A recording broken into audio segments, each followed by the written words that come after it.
E aí, beleza? Sou o Júlio Augusto, mas também sou Ifafumilho Olusadi Oyekala. Hoje, brindando a sequência sobre esses vídeos que eu estou fazendo sobre resenhas de livros macumbísticos, sempre com o olhar da sociologia, eu vou te apresentar, pra mim, o livro de cabeceira de todo o macumbeiro. Essa semana, inclusive, eu fui conferir algumas coisas pra montar esse roteiro e fui lá e reli o livro inteiro. Puta, esse livro é muito bom. O nome também ele já é impactante demais, né? A Morte Branca do Feiticeiro Negro, do Renato Ortiz.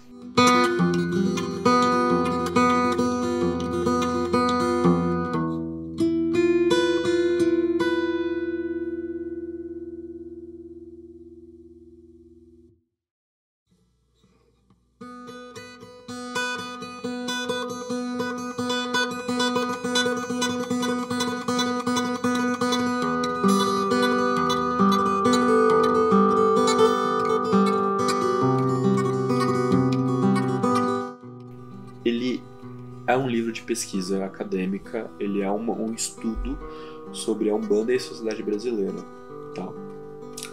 Da editora Brasiliense. Esse livro, ele tem algumas reimpressões, mas eu sinto que ele não tem uma tiragem muito boa. Então, eu não conheço muita gente, por exemplo, que compra esse livro e eu não vejo ele muito em exposição, etc. Então, talvez seja um pouco difícil de achá-lo, mas esse livro realmente ele é muito bom mesmo.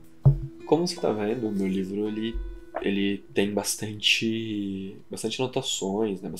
Ele é bastante grifado. Eu tô sempre relendo esse livro para poder voltar em alguma discussão, alguma conclusão, alguma percepção, porque ele é um livro bastante atual, tá? Ele é um livro muito atual. Bom, vamos falar um pouco sobre o contexto desse livro. Eu preciso deixar antes um adendo. Eu não recomendo que esse livro seja já lido em... Assim, você entrou na Umbanda, pronto, lê esse livro. Não, ele não é um livro de entrada.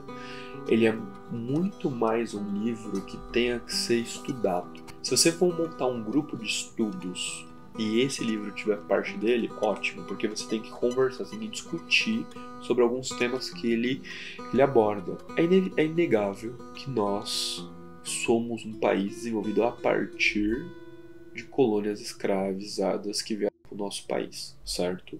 Isso é inegável. Então nós temos vários exemplos disso no nosso cotidiano, na nossa cultura e na nossa religião. Mas aí vem uma pergunta: o que aconteceu? Depois que veio a Lei Áurea e aí os negros foram libertos, o que aconteceu com a sociedade? Eles agora estavam livres para viver do jeito que bem entendesse. Só que a sociedade não estava arquitetada para a recepção deles. Existiam suas barreiras justificadas pelo sistema. Então, por exemplo, o preto escravizado podia, o ex-escravo podia agora ir para uma escola, mas a escola podia não aceitá-lo por falar que não ia ser adaptado, para ele procurar outra, porque, enfim. Então, existia uma série de contextos urbanos. Então, nesse processo de reintegração da sociedade, o próprio indivíduo, ele precisava começar a se portar, tentar usar as mesmas roupas, falar as mesmas coisas. Ele começa a se emula uma tentativa de aceitação com a proximidade. O que isso também já tem suas dificuldades. Isso é histórico, tá? Isso é histórico. O Renato Ortiz, ele faz uma análise disso apenas na sociedade da Umbanda. Ele começa a narrativa dele apresentando algumas coisas, como a Umbanda, ela é uma prática essencialmente urbana. Por quê? Porque ela já é uma prática que busca uma legitimidade com a elite e com o espiritismo. Ela não é uma prática rural que remonta a uma África. Ela se emancipa, ela se distancia muito disso.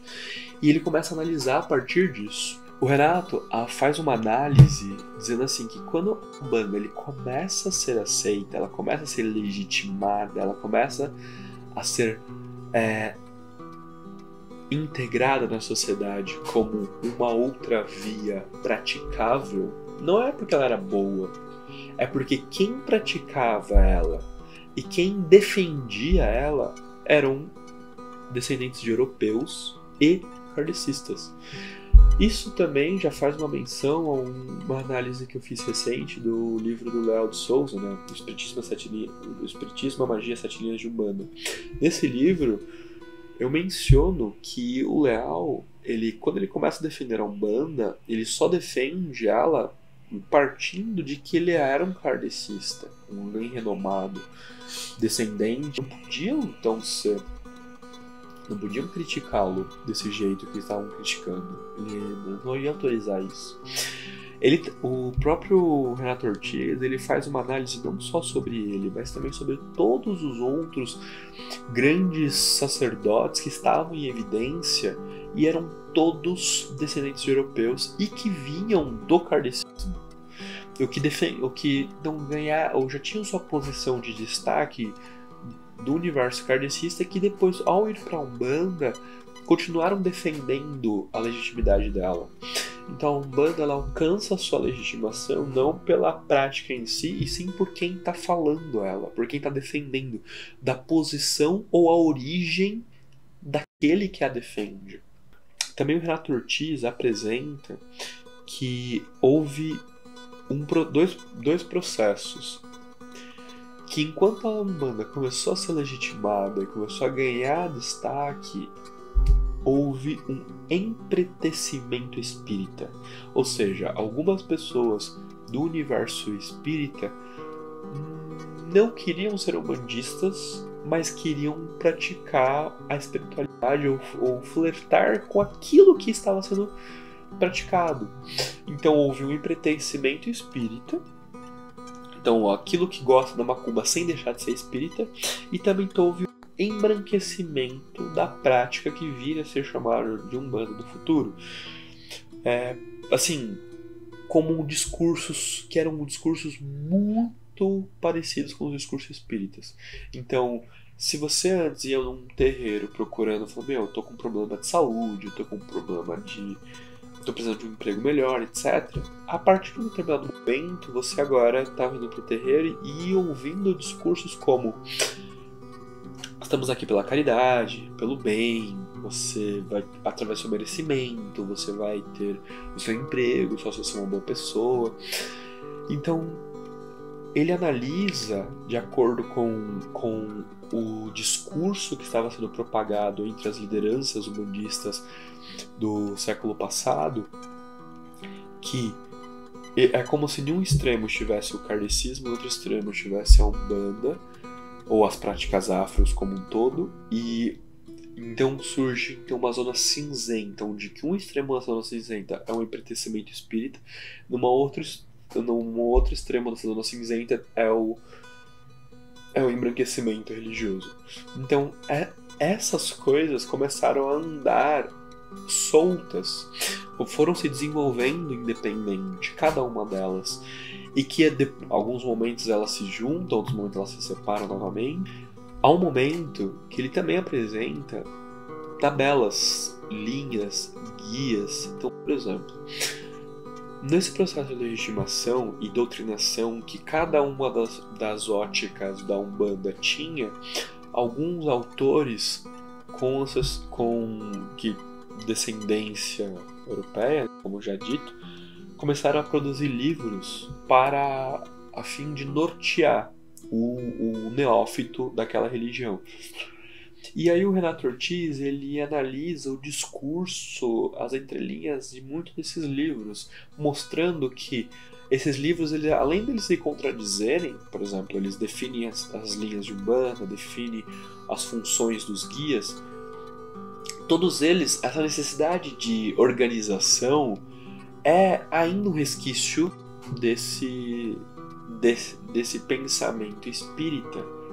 A necessidade de dizer o que cada um estava fazendo, qual a função de cada um, ainda é um resquício disso tudo. E então, quando você lê e você perceber que o seu terreiro pratica não é exatamente o que está citando aqui como organização espiritual, muitas vezes você pode olhar como o diferente. Mas é exatamente sobre isso que ele está aceitando, que você houve um discurso organizacional, houve um discurso de engessamento do mundo espiritual. E esse discurso explodiu para várias linhas e várias vertentes. Então, houve uma série de federações que só permitiam a agregação de alguns praticantes se seguisse determinada cartilha. Então, tudo isso ele analisa e diz que, então olha como depois então desses 4 extremos, isso vai criando novas outras áreas. Então ele vai colocando isso por ondas, por detalhes, por contextos. Tem um outro ponto também que ele coloca, que eu não posso deixar de falar.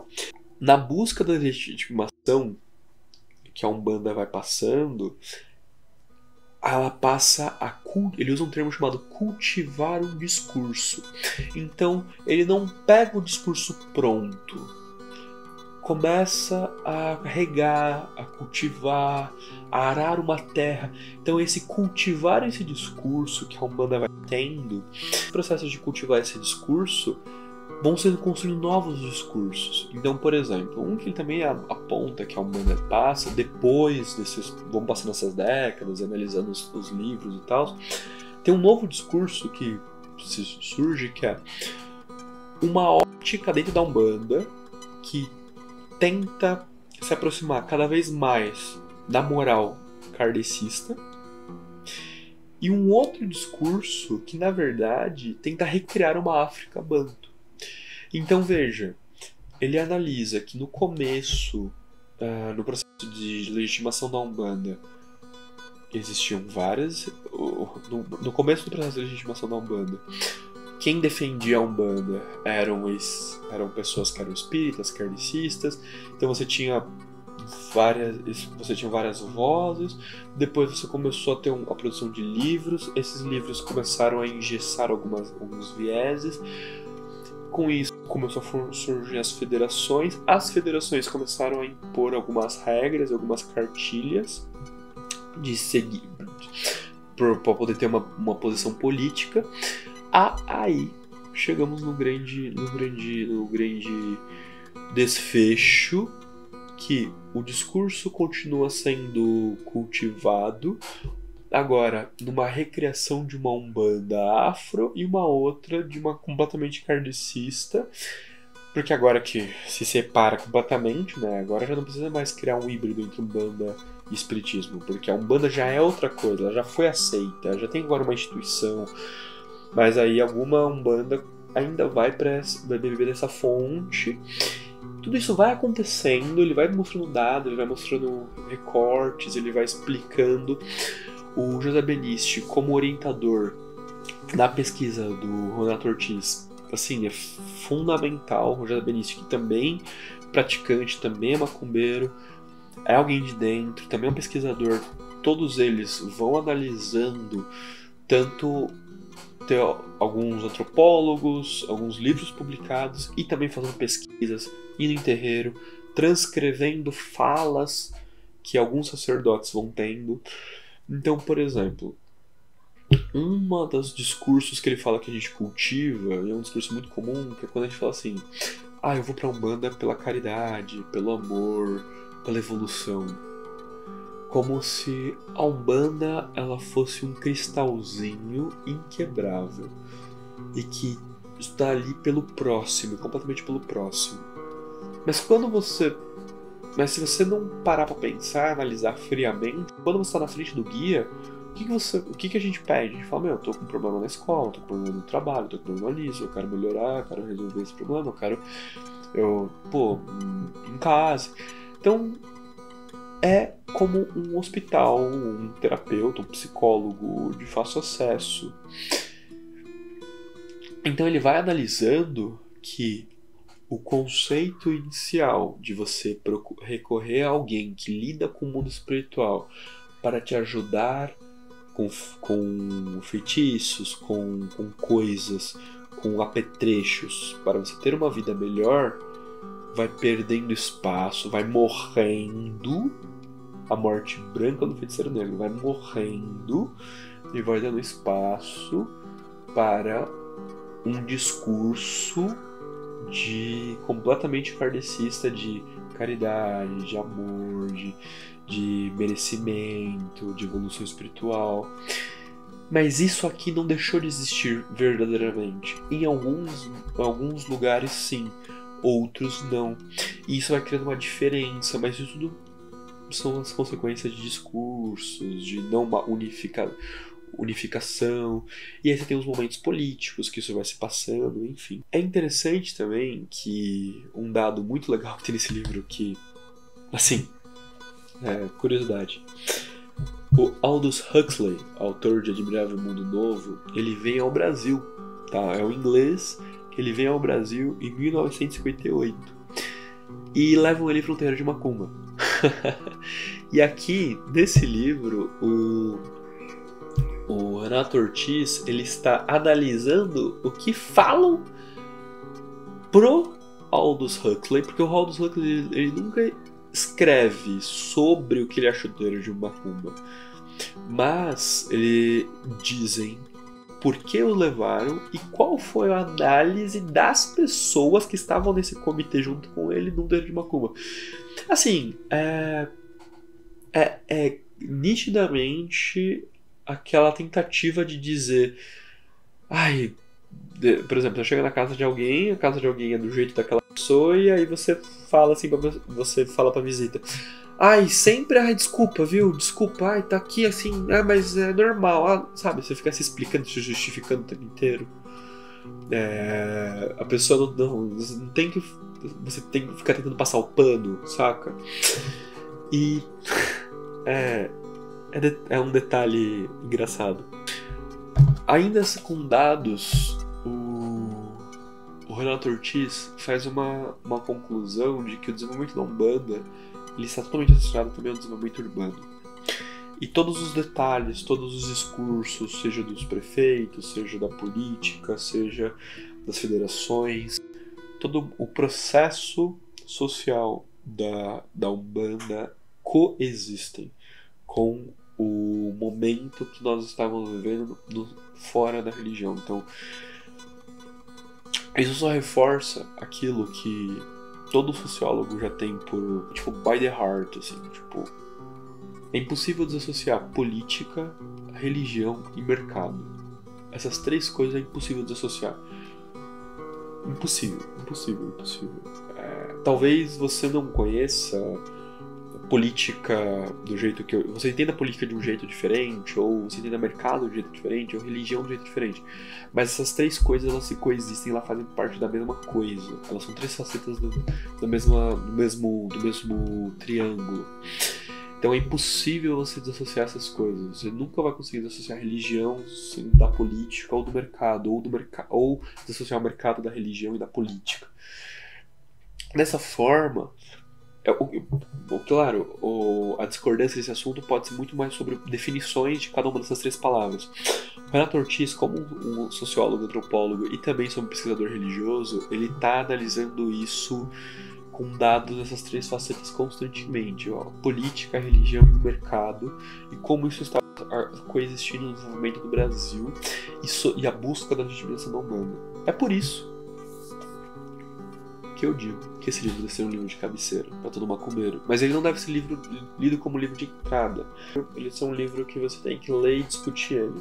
Ele é um livro didático, ele é uma pesquisa, ele é um livro cabeção, tem muitas referências bibliográficas nele, mas você tem que dar você tem que ter lido ele para você entender como as coisas são como são hoje. Olá, tudo bom? Agora, quem tá falando é o Júlio do Futuro, que estava editando essa resenha, e eu percebi um detalhe que eu acho importante ressaltar, né, para ficar claro. Quando eu digo que é impossível desassociar a religião da, da política e do mercado, eu estou falando que são três facetas da mesma coisa, que é da cultura. Então, dentro do universo da cultura existe a religião, o mercado e a política. Essas três coisas são indissociáveis. Eu senti que precisava frisar isso, fechar isso com a palavra cultura para você entender que todos os elementos da nossa cultura, ela sempre possuem um aspecto religioso, o mercadológico e o político. Isso é indissociável. O segundo ponto que eu queria reforçar, quando eu digo que esse livro não é um livro de entrada, é porque muitas vezes, quando nós estamos no nosso primeiro ano, segundo ano ainda da Umbanda, nós estamos vislumbrados, nós estamos empolgados, nós estamos apaixonados. Então nós estamos olhando para a religião ou para as práticas religiosas sempre com um aspecto romântico, apaixonado. Então nós não estamos olhando para as facetas dela, nas facetas sociais, nas facetas políticas, nós estamos olhando para as facetas mercadológicas.